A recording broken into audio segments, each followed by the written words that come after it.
विषय मराठी, इयत्ता दुसरी, एक तांबडा भोपळा. ज्ञानदीप विद्यालय, उल्हासनगर 4, जिल्हा ठाणे.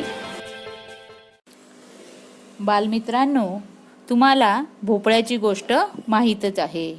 आज आपण एक तांबडा भोपळा ही पद्मिनी बिनीवाले यांची कविता पाहणार आहोत.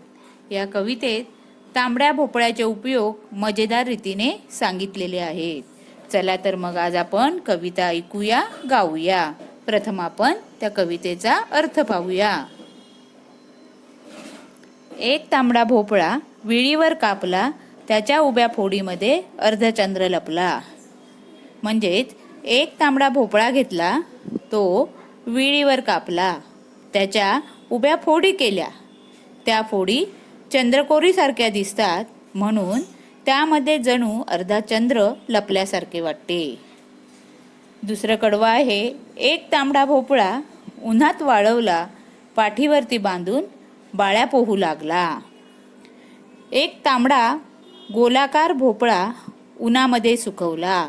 तो मोठा गोल भोपळा बाळूने पाठीवर बांधला व त्याच्या आधारावर बाळू पोहायला लागला. म्हणजे भोपळा पाण्यावर तरंगतो, बुडत नाही.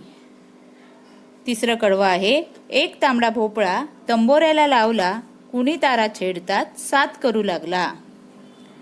एक तांबडा भोपळा तंबोऱ्याला लावला आणि तंबोऱ्याला लावताच तंबोऱ्याच्या तारा हलवताच त्यातून सूर बाहेर आले. भोपळा तंबोऱ्याला साथ संगत करू लागला.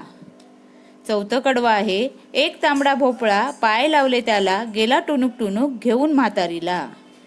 एक तांबडा भोपळा घेतला, त्याला पाय लावले, लगेच तो आजीबाई व भोपळा या गोष्टीतला वाहक झाला. तो चालू लागला. म्हाताऱ्या आजीला घेऊन तो टुणूक टुणूक करत पळू लागला. एक तांबडा भोपळा कुठं होता पळाला, गणिताच्या पुस्तकात जागोजागी मिळाला. याचा अर्थ एक तांबडा भोपळा कुठे पळाला आणि कुठे लपला ते कळलेच नाही, पण गणिताच्या पुस्तकात तो शून्याच्या रूपात जागोजागी सापडला. आता आपण कवितेचे गायन करूया.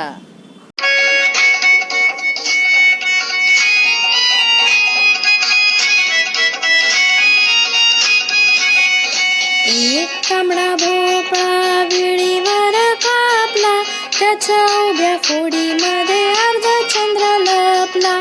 त्याच्या उभ्या फोडीमध्ये अर्धा चंद्र लपला.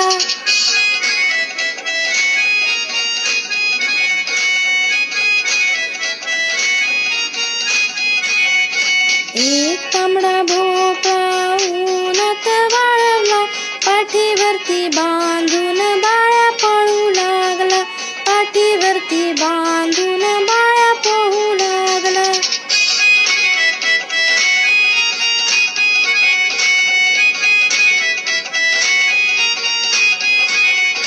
एक तांबडा भोपळा तंबोऱ्याला लावला, कुणी तारा छेडताच साथ करू लागला.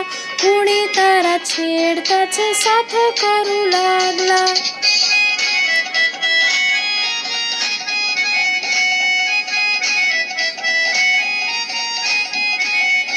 एक तांबडा भोपळा पाय लावले त्याला, गेला टुणूक टुणूक घेऊन म्हातारीला.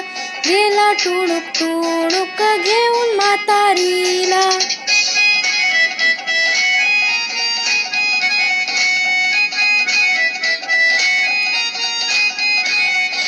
एक तांबडा भोपळा कुठे होता पळाला, गणिताच्या पुस्तकात जागोजागी मिळाला. गणिताच्या पुस्तकात जागोजागी मिळाला.